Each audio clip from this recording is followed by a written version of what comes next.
estava falando, vou fazer aqui uma breve introdução, o porquê que esse tema é importante. Vou trazer aqui algumas críticas, sem dúvidas, mas primeiro eu gostaria de contextualizar esse tema. E eu acho interessante essa contextualização começar por números. Como assim? Foi feito um estudo pelo próprio CARF em 2019 que ele é responsável por um total de estoque de crédito tributário lá discutido na ordem de aproximadamente 600 bilhões de reais. Lembrando que hoje as câmaras e seções do CARF possuem uma composição em número par. E até então a legislação previa que o presidente é sempre o representante da Fazenda e o presidente tinha um voto duplo, um voto de qualidade.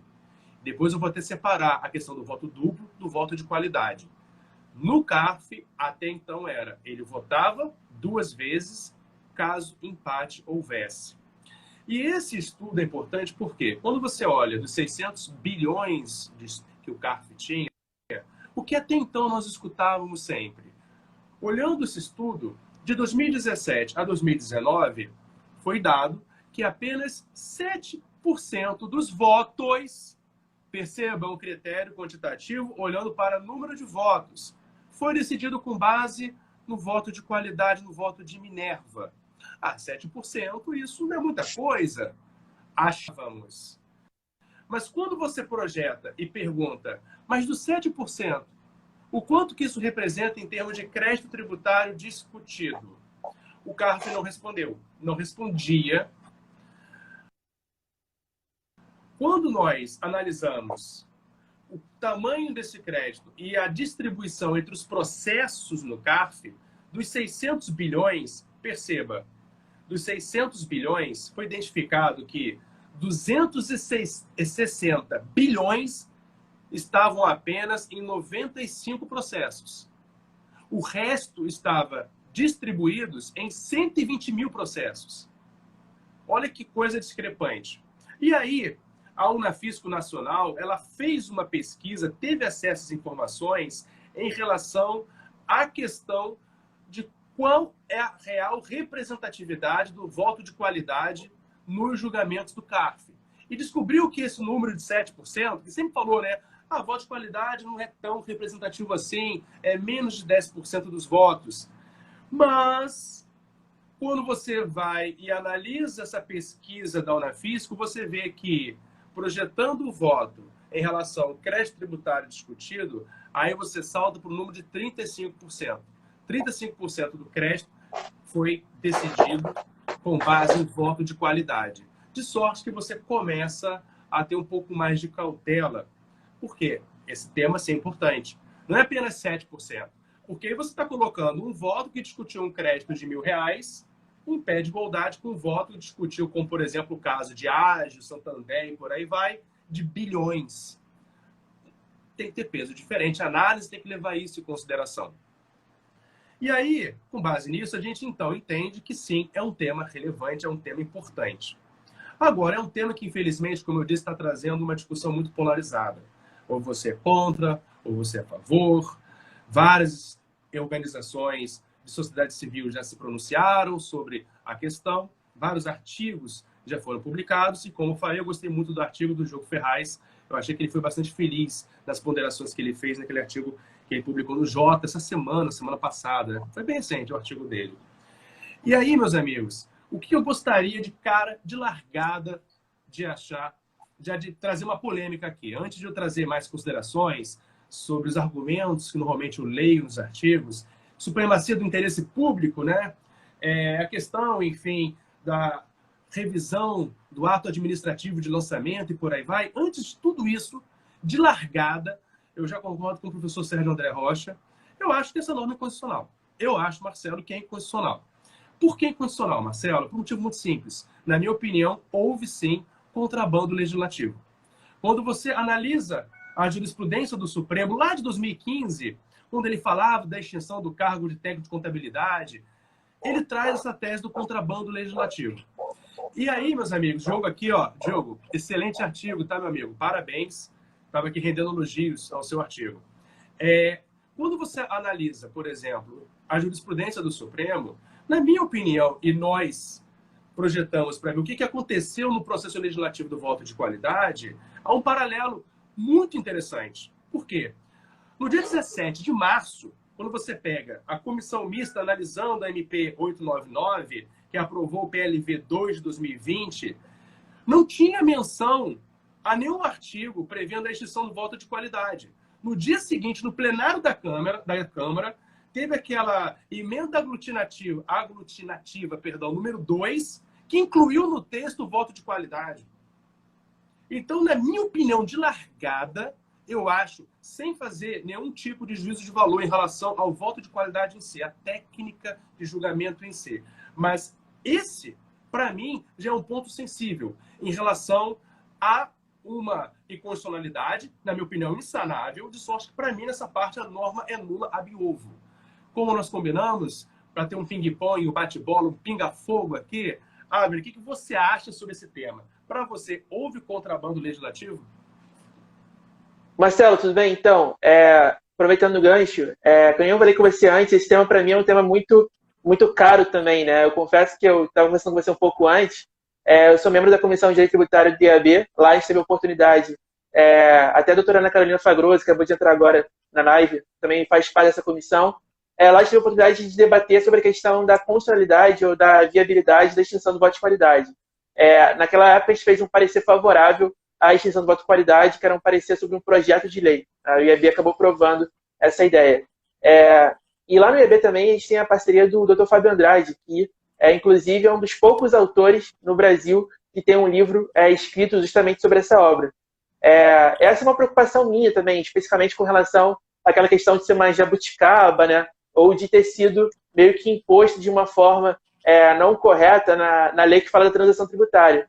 E eu fiz um bate-papo, até uma live com o Fábio Andrade, e eu confesso que eu tenho a mesma percepção que a dele. A gente entende que, e eu entendo particularmente também, que não existe qualquer tipo de contrariando que você está colocando, né, qualquer tipo de contrabando legislativo, nada, absolutamente nada disso.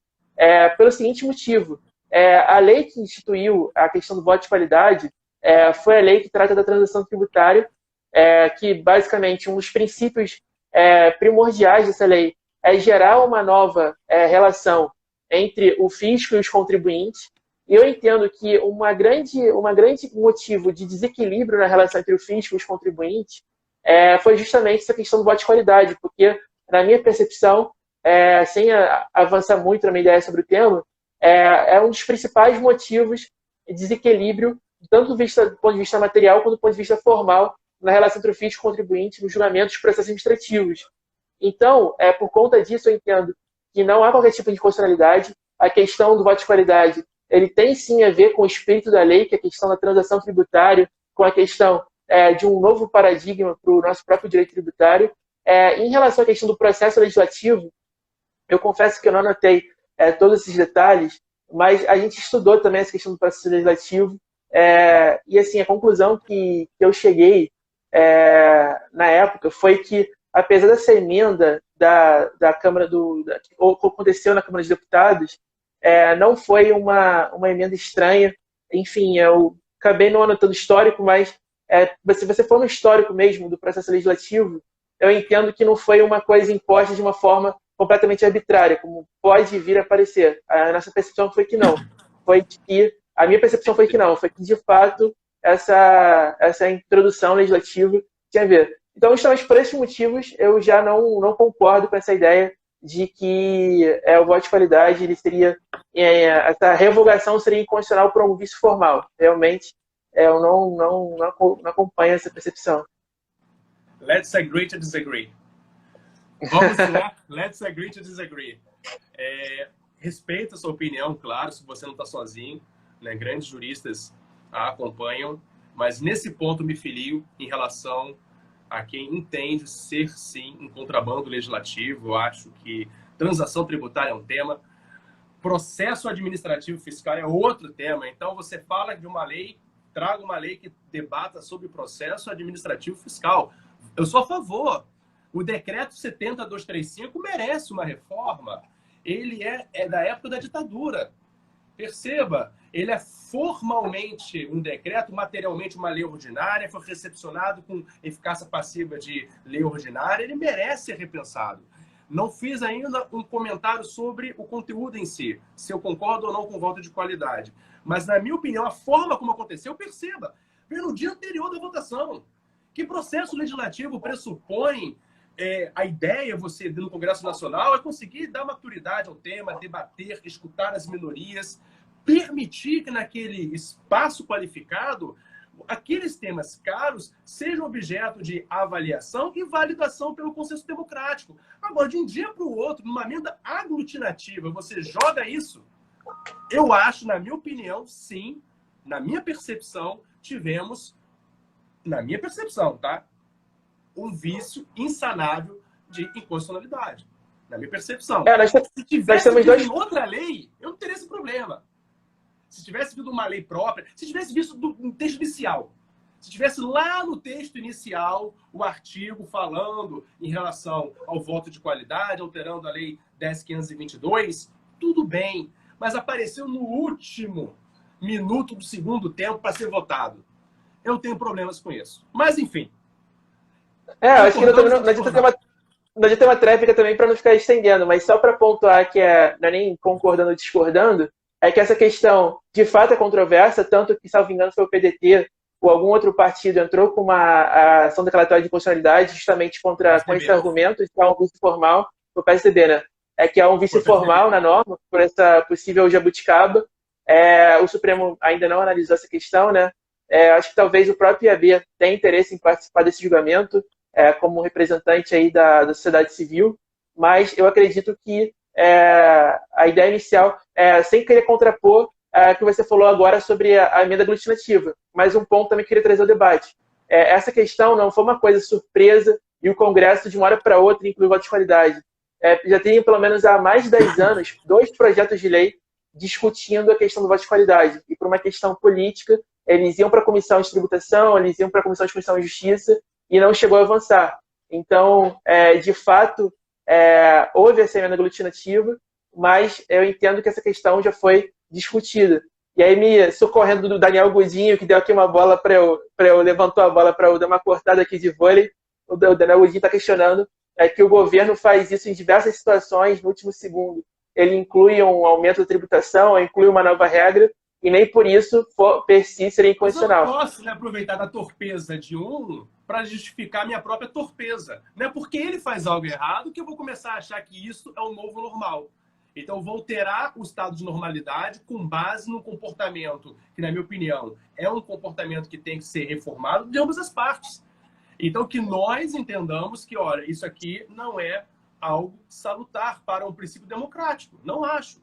Mas vamos lá, vamos avançar, senão a gente vai ficar só falando desse ponto aqui, a gente não consegue avançar. Me corrigindo, foi o PSB que entrou no dia 28 de abril. 28 de abril, o Partido Socialista Brasileiro, tá? Bom, então falando aqui ainda, né, continuando em relação ao voto de qualidade em si. Nós temos, claro, opiniões a favor, opinião contra. As pessoas dizem que são contra, mas agora o voto de qualidade vai permitir o voto por banca. Os contribuintes vão se organizar de modo que agora toda cobrança vai ser derrubada quando for submetida ao julgamento do CARF. A contrário senso, poderia inverter o sinal. Quem advoga essa tese, então, está me dizendo que isso já acontece com a Fazenda, porque se a ideia é você repudiar o voto por banca, se você acha que isso é uma possibilidade real, então já extingue o CARF logo. Já fala que todo crédito tributário que for submetido a recurso voluntário vai ser mantido, porque essa possibilidade de voto por banca já existe pró-fazenda. Não existia até então, existia até a alteração da lei. Então, eu acho que esse não é um argumento válido. Eu acho que, assim, nós temos que entender uma coisa. Para começar, qual é o papel do CARF? O papel do CARF, na minha opinião, e isso eu falo lá, inclusive nas sessões do Conselho, gente, a gente não... Porque na época que estava falando que ia extinguir o Conselho de Contribuintes do Estado do Rio de Janeiro, aquela polêmica toda do Witzel. Ah, mas então tem que ter métodos de arrecadação. Era a frase que eu mais escutei no início do ano passado. Falei, gente, Conselho de Contribuintes, CARF, nós estamos aqui fazendo o seguinte, está tendo o exercício do poder de autotutela por parte da administração pública, revisando a legalidade de um ato seu. De sorte que, nesse momento, nós, contribuintes, fomos convidados para participar dessa revisão de legalidade. O nosso papel aqui é olhar para o lançamento, o auto de infração, e ver se ele respeita ou não a lei. A função do CARF não é, nunca foi e nem será arrecadatória de nenhum conselho de contribuintes. A partir do momento que um conselheiro tiver uma espada de Damocles, tendo que ter uma meta de arrecadação, na minha opinião, é melhor extinguir aquele órgão.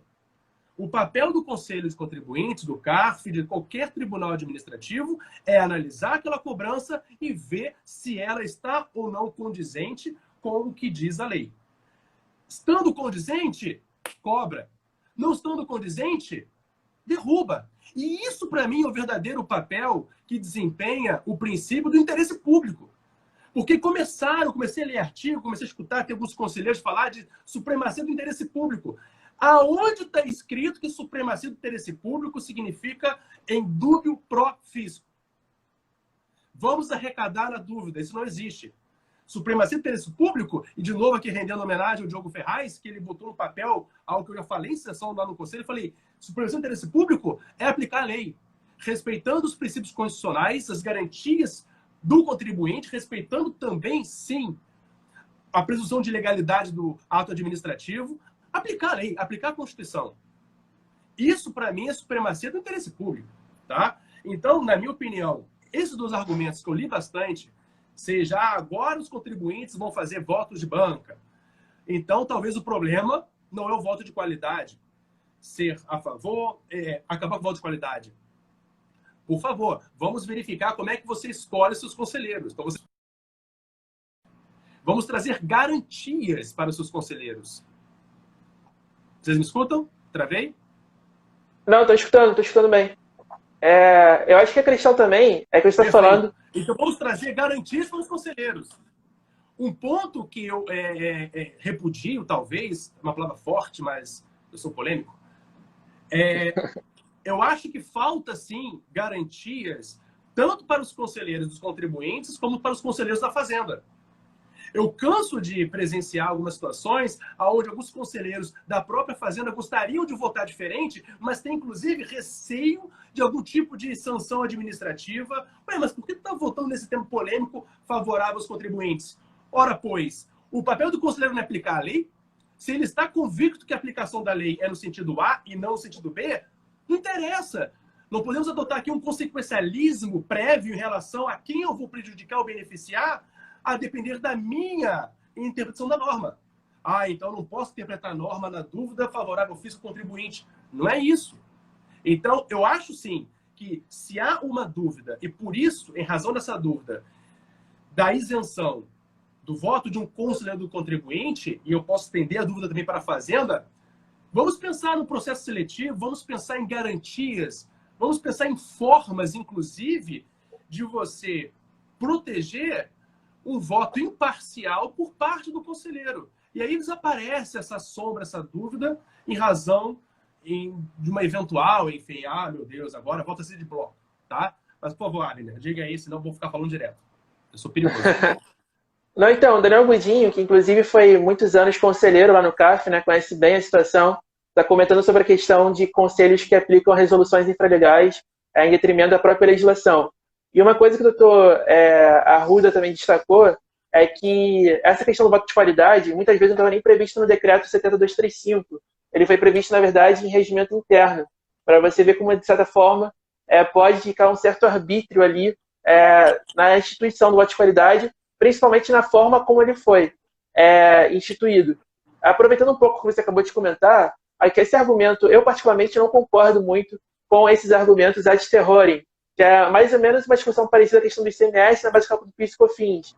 Se o Supremo julgar inconstitucional o ICMS na base de cálculo do PIS e COFINS, o Estado vai quebrar e vão ser bilhões e não sei o quê. Esses argumentos ad terrorem são muito mais questão política do que, na verdade, jurídica. A questão da isenção do voto de qualidade não implica necessariamente na extinção do CARF, nada disso. Aí eu vou concordar contigo. O que a gente precisa, na realidade, são de garantias. Porque a gente sabe que tem casos, por exemplo, de conselheiros, especialmente representantes do fisco, por exemplo, que julgaram de determinada matéria, determinada forma em um julgamento sensível, que vai valer um valor muito alto. E aí, esse conselheiro depois não é reconduzido na próxima biênio, né, como conselheiro, e depois sai de um cargo alto, né, na estrutura ali da Delegacia Federal e é mandado para o Chuí, para cuidar lá da alfândega no Chuí. Ou seja, é uma punição para você meio que votar direito. Isso, obviamente, acaba fragilizando todo o conceito que você falou, o conceito da justiça, né? Porque se o conselheiro não tem segurança para votar contra o fisco, ele também acaba ficando muito fragilizado e acaba deturpando a própria questão da justiça. Da mesma forma, eu tive o prazer de conviver com a doutora Rosa de Castro, né? Que foi, inclusive, vice-presidente de uma das câmaras superiores do CAF. Então, fui estagiário, advogado 1, advogado 2, então fiquei ali muitos anos aprendendo bastante com ela. E ela, como conselheira, ficou mais de 8 anos como conselheira, ela sempre falou isso. O papel do conselheiro do contribuintes, ele nunca pode ser necessariamente defender os contribuintes.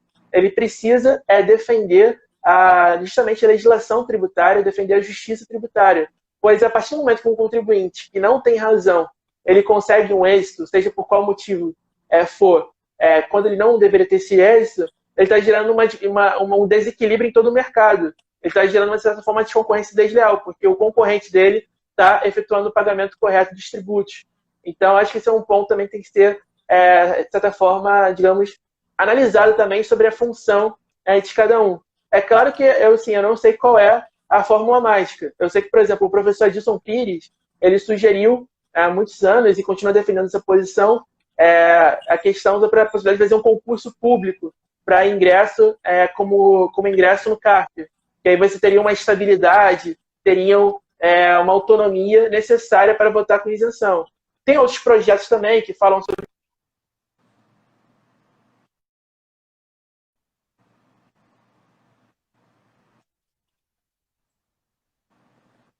esse desequilíbrio. Muitas vezes é muito claro. E as primeiras matérias acabavam sempre sendo julgadas contra o contribuinte. Eu vou passar a bola para você também para... Então, Abner, eu posso fazer uma provocação aqui? Claro, com certeza. Então, talvez a gente chegue à conclusão que não tem problema. O problema não era e nunca foi o voto de qualidade em si, a técnica de julgamento.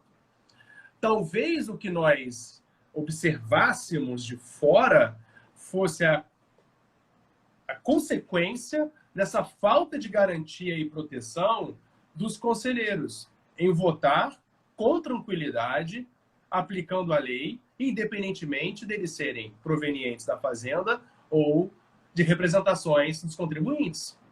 Porque, perceba, eu não acho um absurdo, tá? Não acho um absurdo o voto de qualidade.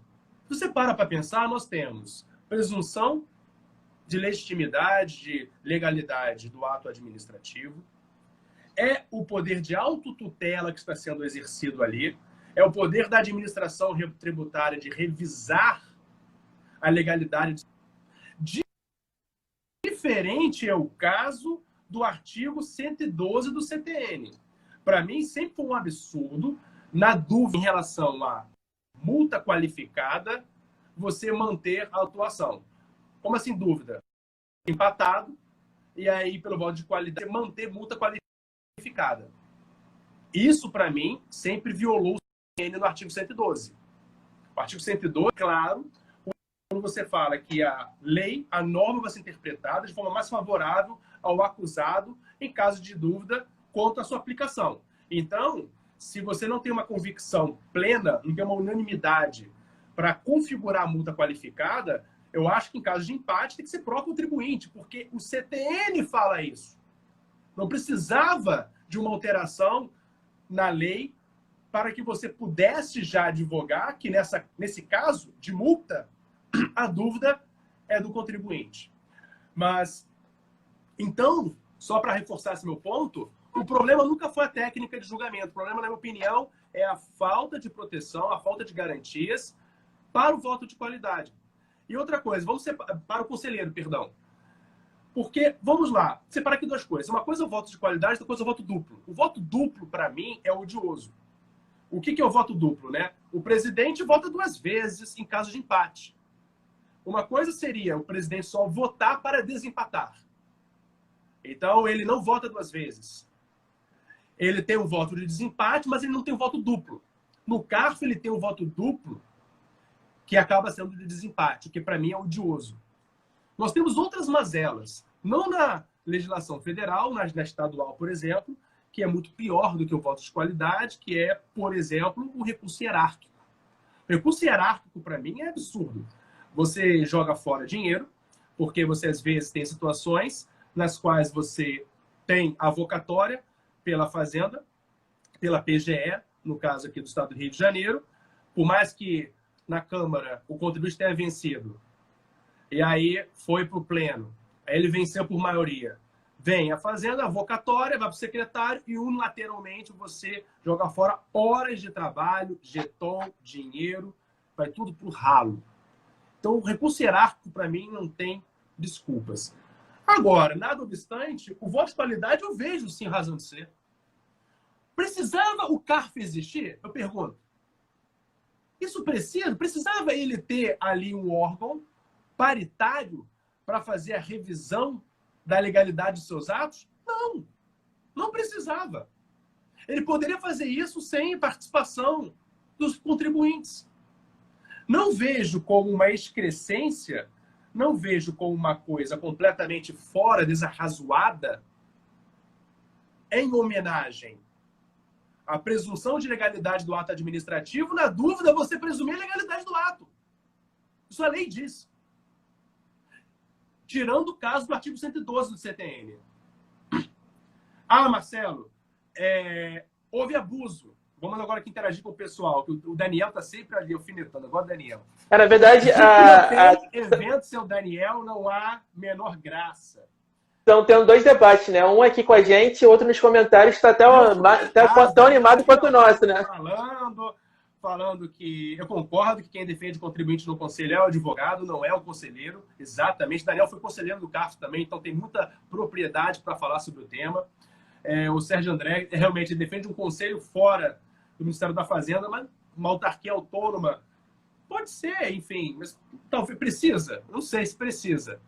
Eu acho que questões pontuais poderiam resolver a situação sem que nós fizéssemos uma alteração tão estrutural assim. E aí diz o Luiz, olha, houve abuso no voto de qualidade. Originalmente, o presidente da Câmara, era substituído pelo vice-presidente, representante dos contribuintes. Isso foi alterado, criando substituto do presidente. Eu concordo que há, sim, uma preocupação em você olhar para a rigidez do crédito. Tá? E aí, meus amigos, sem fazer juízo de valor, eu vou aqui tentar fazer o contraponto. Mas precisava o fisco convidar para o debate os contribuintes? E qual talvez seja a consequência disso? Vamos pensar. Nós todos conhecemos aquele parecer lá de 2004 da PGFN, que ela entende ser possível, em decisões que são lesivas ao erário, ela entrar na justiça para anular uma decisão do CARF. Agora, talvez isso vai ser executado, vai ser implementado. O fisco tem uma tese pronta na mão dele. Ora, os contribuintes estão decidindo se querem ou não pagar tributo. Já escutei essa frase várias vezes. Agora é o contribuinte que decide se escolhe pagar tributo ou não. Nós temos aqui diversos casos de planejamentos tributários que o CARF nunca aceitou, que talvez isso mude. Questões importantíssimas relacionadas a ágio, operações casa e separa. Tivemos uma decisão agora recentemente, que saiu tendo valor econômico, que foi um caso que eu faço muito no escritório, onde você coloca uma holding patrimonial, você coloca o imóvel, integraliza, você põe o imóvel numa holding patrimonial, melhor dizendo, na conta estoque. E ele é vendido como estoque, como mercadoria, para você pagar a tributação sobre a venda e não sobre o lucro imobiliário. O TRF foi favorável a esse entendimento e, historicamente, o CARF é contra. Ele mantém as ações. Será que isso vai mudar a partir de agora? E em mudando, qual vai ser a onda? Qual vai ser a resposta dada pelo fisco? Na minha opinião, eu acho que o que nós teremos vai ser na minha opinião, tá? Um possível esvaziamento do papel do CARF. Eu acho. Eu acho que o fisco, em relação àquelas 95 discussões que sozinhas somam quase a metade do acervo, do estoque de crédito discutido no CARF, eu acho que essas 95 ações para uma outra instância, para o Poder Judiciário, Fazenda Nacional. E aí eu pergunto, para que nós tivemos toda aquela discussão no CARF? Para quê? Vai ser mais ou menos o que eu fiz no estado do Rio de Janeiro, e isso me dá a sensação de meu Deus, de impotência. Eu, no auge da minha insanidade, falei isso no pleno. Eu sou suplente. Eu falei no pleno isso. Falei, gente, quando o Conselho de Contribuintes deliberadamente escolhe não aplicar uma súmula vinculante do Supremo, um recurso especial pela sistemática repetitiva, um recurso extraordinário com repercussão geral reconhecida, a gente insiste em adotar um posicionamento antigo, nós estamos violando o princípio da eficiência, inclusive moralidade. Aí deu um merda. Por que isso? Como assim? Simples. Eu mantenho uma autuação, que amanhã um contribuinte entra com uma ação anulatória, que o juiz dá uma tutela de evidência, com base no 311.2, porque tem recurso repetitivo, e ainda ganha honorários frente ao Estado. Eu não falei, não vou falar aqui o nome, claro, falei, com todo respeito, nobre conselheiro, a sua opinião está tirando dinheiro do Estado do Rio de Janeiro. O seu voto, porque está indo contra o entendimento do Supremo. No caso, era do STJ. Claro que isso deu uma confusão danada, provavelmente não vou ser reconduzido no meu mandato, mas eu não consigo não dar minha opinião. E aí eu fico pensando, mas por que eles agem assim? Esses são alguns temas sensíveis. E, na minha opinião, como você muito bem colocou, Abner, falta proteção a eles. Falta a segurança de que eu posso, de forma aplicar a lei conforme eu entendo necessária, sem me preocupar. Porque, gente, a gente mora no Brasil. A gente não pode ter uma discussão, e aqui eu vou falar uma coisa polêmica, tá? Só para variar. A gente não pode ter uma discussão de volta de qualidade sem se esquecer de 2015. Da Operação Zelotes. Onde, praticamente, o conselheiro do contribuinte ganhou uma pecha. Ganhou um lei de uma forma muito injusta. E assim, isso não vai piorar agora? Como é que isso vai acontecer? Que segurança nós teremos de aplicar a lei com a consequência agora mais qualificada até que ela vai ter? Enfim. Eu acho que tem dois pontos também. Dá sua opinião aí. Se deixar, eu vou ficar falando aqui direto. Não, assim, eu acho que, aproveitando, você falou sobre alguns pontos, né? O Dr. Luiz Henrique de Barros Arruda também comentou sobre a questão da aplicação do artigo 112 CTN, né? Eu tenho dois pontos, né? Um é o formal, sobre por que o voto de qualidade do CARF, para mim, seria claramente incondicional. Justamente o que você também concordou. A questão de ser, como é odiosa a questão do voto duplo. É inadmissível que, dentro de um processo, devido ao processo legal, dentro de um processo administrativo, que respeitem as regras constitucionais, que o voto dentro de um órgão colegiado de um julgador tenha mais peso que o outro. Você acaba violando ali as regras democráticas. Por outro lado, também, a importância também dos conselheiros contribuintes, que o Daniel Godinho colocou. Muitas vezes os conselheiros contribuintes eles têm a sensibilidade, justamente por terem trabalhado ali em operações e por estarem representando os contribuintes em diversas situações, que muitas vezes aquele servidor público de carreira, que é o representante do fisco, naturalmente não tem acesso. Então, meio que a visão de um complementa com o outro. Eu também, assim, com relação até à possível injustiça do voto de qualidade, eu até destaco um ponto. Eu sei que a questão do artigo 112 CTN para multas é muito claro que não deveria ser.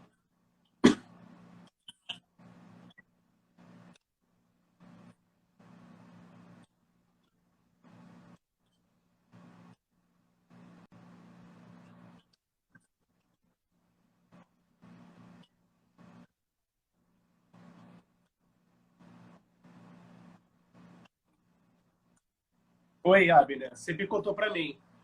Vocês estão escutando o Abner bem, gente? Ele picotou bastante Tá para me mim ouvindo? agora. Agora sim, tô te ouvindo agora. Você picotou bastante. Agora eu tô te ouvindo sim, Abner. Eu escutei até a parte que você falou que concordava tudo com o que eu disse. Escutei até aí, depois eu escutei mais não. Não foi bem assim, não, né? Por exemplo, o caso do Gustavo Kirten, por exemplo, né? Que é o Depois que caso. picotou tudo, eu escutei mais nada. Fala e cortou, corta, ignora, né? Por exemplo, o caso do Gustavo Kirten, por exemplo, né? Que foi o caso de direito de imagem, que obviamente não tinha a ver com o caso de multa, né? Mas é como que é injusto, digamos, para o cidadão comum mesmo, para o leigo. Porque você chega na corte mais alta, um órgão mais técnico da esfera federal, e aí nós temos um número de conselheiros entendendo que o que ele fez era completamente ilícito, legal, era um planejamento tributário, até para o tema da nossa live, né? Era um planejamento tributário ilícito, né, de você utilizar como direito de imagem, parte das receitas que você tinha para receber, e a outra metade não. Falou que não, que isso é um absurdo, que teria que ser tributado, que você não poderia fazer aquela pejotização, e não só entendeu que teria que ser pago o tributo, como determinou a aplicação de uma multa milionária. Então, assim, para o homem comum, né, você vê, ou eu não fiz nada de errado, ele chorou, que eu sei que vou pagar. Assim, mas ele chorava também tudo. Ele chorou, aquele negócio do poodle humano, né? Então, assim, ou não pago. Ele chorou lá na sessão de julgamento, cara. Foi triste, né? Então, assim, ou eu não pago nada, ou eu pago tudo, milhões. E justamente essa questão, por exemplo, é uma das muitas questões que foi decidida através do voto de qualidade. Então, até para a questão da justiça mesmo, né? Se você tem o mesmo número de julgadores que entendem que o tributo sequer é devido, o mesmo número entendendo que o tributo é devido, será que necessariamente teria que ser essa interpretação prevalecendo o voto de qualidade, né? No caso que seria pró-fisco? Acho que esse foi o grande problema também. Nos últimos anos, quem atua mais diretamente no conselho pode até falar com mais propriedade. Nos últimos anos, o voto de qualidade sempre foi usado, geralmente, de uma forma muito técnica. De fato, contando com decisões favoráveis aos contribuintes, quando a decisão favorável ao próprio fisco. Mas o que a gente tem notado nos últimos anos, até depois do caso Zelotes, um pouco antes do caso Zelotes também, é que os principais casos, que você pegar os casos mais sensíveis, que você falou, que são aqueles 5% ali, que isso equivale em número de receita a quase 1/3 da receita a ser obtida, eram aqueles casos, grande maioria dos casos foram decididos através do voto de qualidade e praticamente todos, teve até um estudo da FGV sobre isso, praticamente 90%, 95% foram definidos pró-fisco. Justamente por isso que houve um movimento maior dos contribuintes para questionar tanto juridicamente a constitucionalidade, a legalidade do voto de qualidade. A gente não chegou a ter uma posição judiciária clara sobre isso. Teve o Madin lá tramitando no Supremo, o próprio Conselho Federal da OAB entrou com o Madin para questionar, justamente por uma movimentação, código de defesa dos contribuintes, como também houve esse movimento político, né, que é a forma correta, que é movimentar os representantes, enfim, o parlamento analisa a questão, e aconteceu justamente o que aconteceu agora, que foi a aprovação da lei reconhecendo a extinção do voto de qualidade. Então, me parece que nesse sentido, a minha posição é muito clara, assim, eu sou completamente contrário ao voto de qualidade, 100%, 1000% contrário ao voto duplo em qualquer situação, seja no CARF, nos tribunais administrativos estaduais, qualquer situação que tenha um voto duplo, nós temos aí uma inconstitucionalidade para mim muito clara por violar esse princípio do devido processo legal, da colegialidade, e abstraindo, ainda que se reconheça um valor ao voto de qualidade, eu entendo que foi muito pertinente nesse caso concreto da extinção do CARF.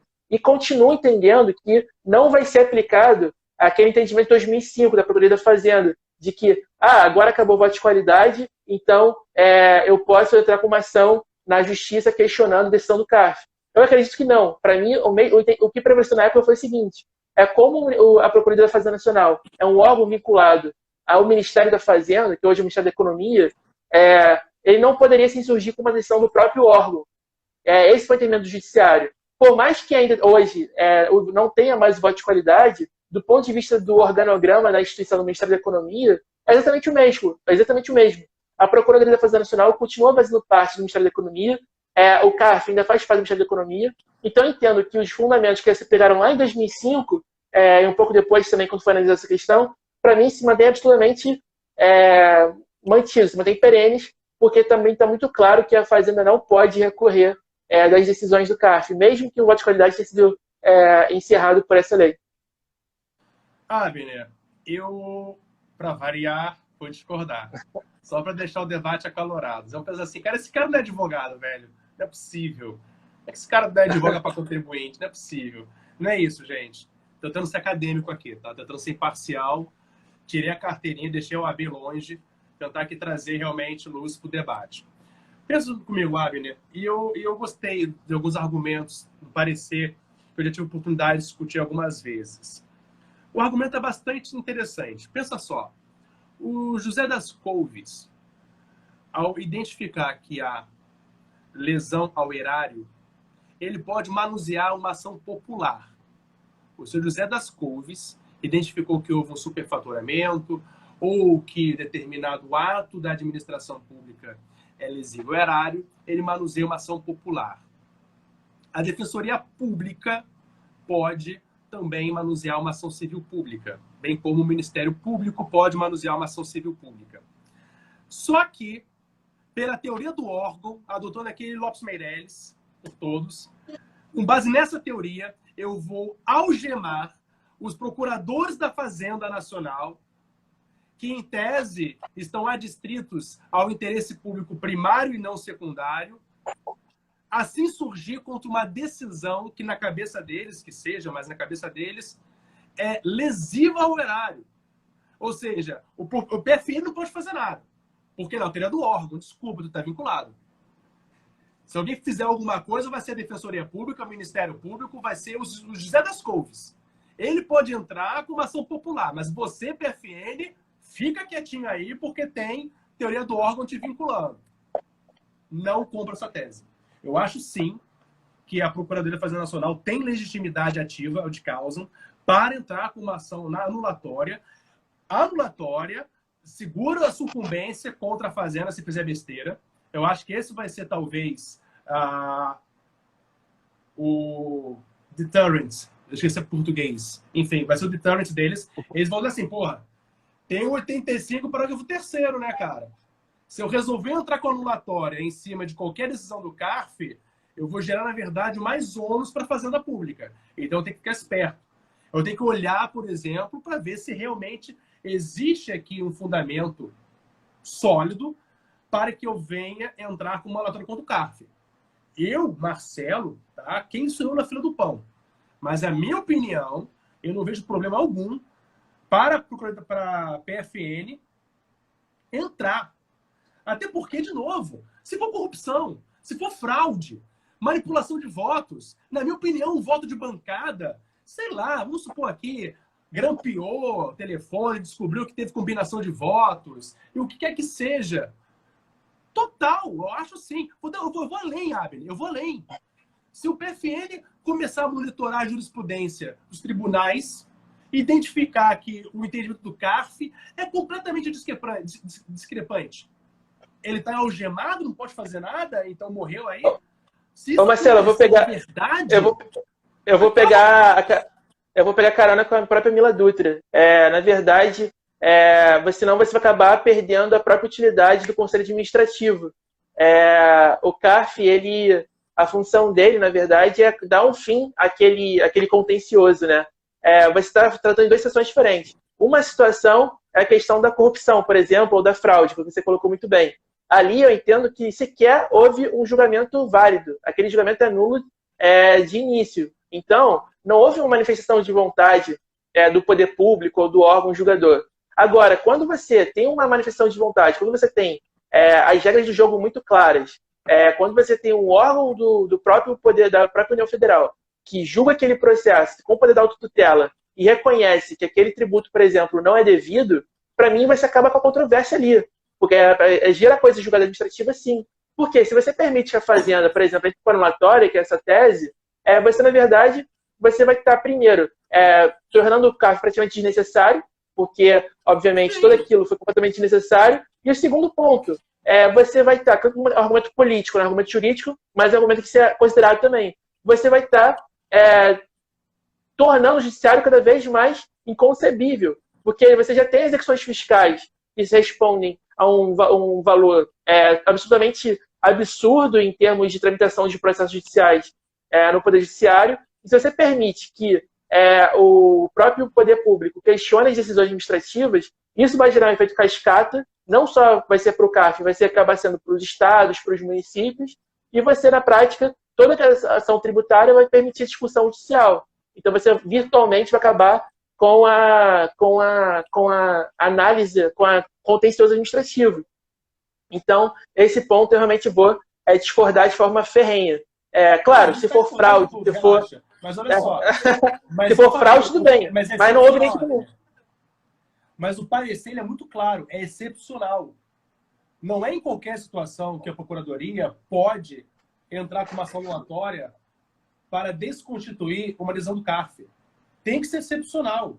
Você não pode já pressupor que a discussão vai a continuar no Poder Judiciário. Agora, vamos ser sinceros, também Micaela aqui, que é uma grande querida, minha eterna professora. Ah, mas isso traz insegurança jurídica, isso vai continuar de eterno no Poder Judiciário, não pode. Mas, gente, para o contribuinte não pode. Se eu perder no CARF, eu não posso continuar no Poder Judiciário, só que aí eu escolho o estado de insegurança. A diferença é essa.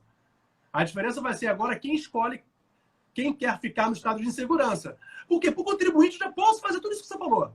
Ficar de eterno discutindo 15, 20 anos no crédito. Eu perco no CARF e depois continuo. Opa, vamos do zero agora, hein? Vamos do zero. Vamos de volta para o Poder Judiciário. Não tem, para mim, coisa julgada administrativa. Tá entendendo? Então, assim, esse argumento eu acho muito válido na teoria, mas na prática, agora o que vai mudar vai ser quem vai escolher o estado de insegurança se dilatar no tempo. Mas vamos lá. Mas um ponto eu acho que não. Eu não concordo, eu acho que não. Mas tudo bem. Tá tranquilo. Concordo, Gudino. Concordo, Gudino. Concordo. Perfeito. Esse aqui é um ponto perfeito do Gudino que eu não me fiz explicar. O objeto da ação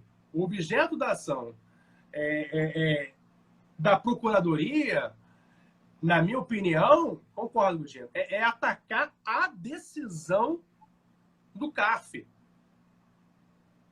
A ideia, talvez, tirando algumas situações que eles próprios utilizam lá, decisões teratológicas, aquela decisão que simplesmente aplica a lei de uma forma inconcebível.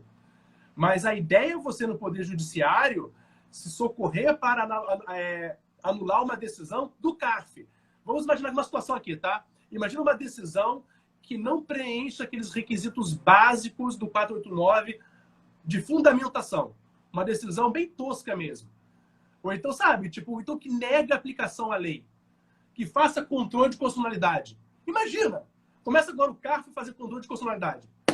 Cara, óbvio que isso, na minha opinião, é passivo de correição pelo Poder Judiciário. Eu acho que ninguém discorda disso. Mas aí, vamos lá.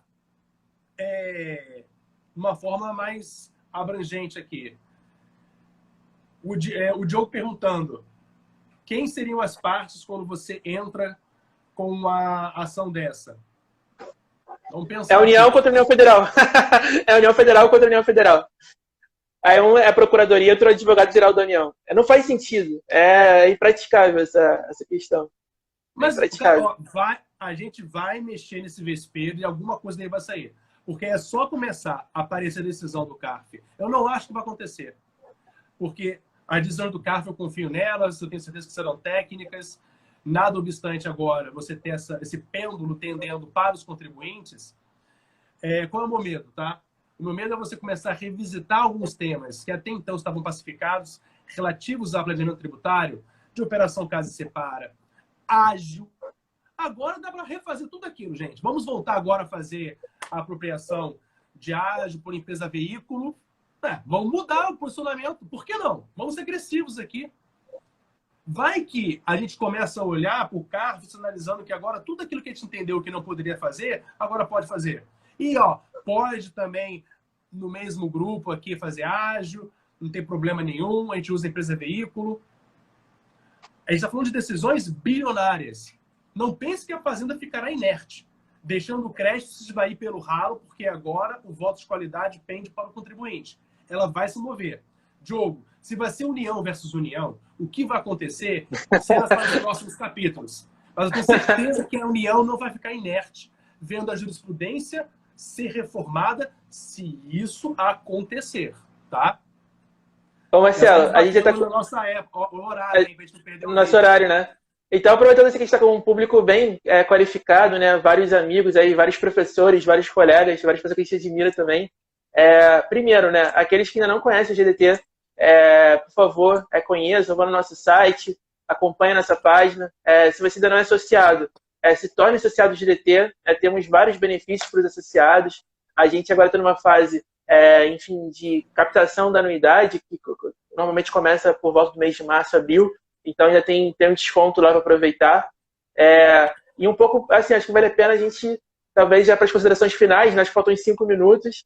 Eu vi que, acho que seria motivo para 2 ou 3 lives esse tema aqui. Eu já vi que a gente realmente foi uma reunião debate, não foi uma reunião cafezinho, foi uma reunião debate mesmo. Estou quase falando com um procurador. Não, mas eu sei, quase um procurador, né? O outro lado. O lado acadêmico, isso é, obviamente, sempre importante, então a gente, obviamente, foca para esse lado. Mas, sim, eu queria só comentar contigo para ver as questões finais, enfim, sobre o que você entende sobre esse tema. E, enfim, certamente é o primeiro debate, a gente vai voltar ainda para debater um pouco mais à frente com outros tópicos também. Meus amigos, obrigado pela presença, obrigado, Abner, pela oportunidade de, mais uma vez, debater num nível elevadíssimo. Como eu falei aqui, eu combinei com o Abner, deixa quieto, Abner, vamos dar live que a gente vai fazer um debate bacana, porque eu já pretendia fazer esse contraponto. Sabedor da sua opinião, eu falei, poxa, se ficar nós dois falando, poxa, eu concordo, eu também concordo. Eu concordo. Não vai ser tão legal assim, deixa eu fazer. Não vai ser legal. Pra quem não sabe, os próximos também vão ser tão polêmicos quanto esse. É só o primeiro, a gente só começou até amigável. Os próximos continuam acompanhando, que os próximos vão ser mais animados ainda. Eu literalmente fiquei aqui no papel, né, do por amor ao debate. Né? Às vezes eu nem concordava com o que eu estava falando, mas eu queria só debater e trazer luz para algum argumento, para ver se realmente faz sentido ou não. Para quem não sabe, eu sou coordenador geral dos cursos de pós-graduação do IBMEC, sou coordenador técnico do LLM de tributário.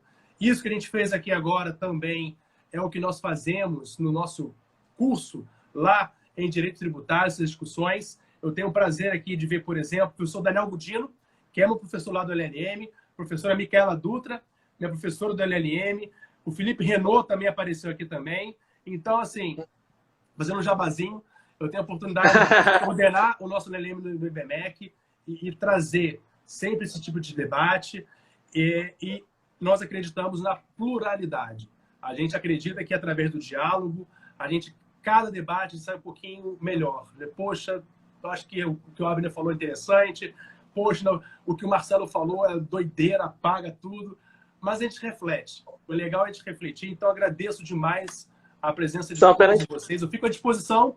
Quem quiser me adicionar no Instagram, mandar mensagem, falar que eu só falei abobrinhas. Vai ser um prazer, galera. Obrigado, um beijo a todos aí. Excelente terça-feira para vocês. Um beijo a todos e, mais uma vez, obrigado realmente por todos que acompanharam e debateram em alto nível também nos comentários, que foi quase tão animado quanto o nosso debate aqui ao vivo.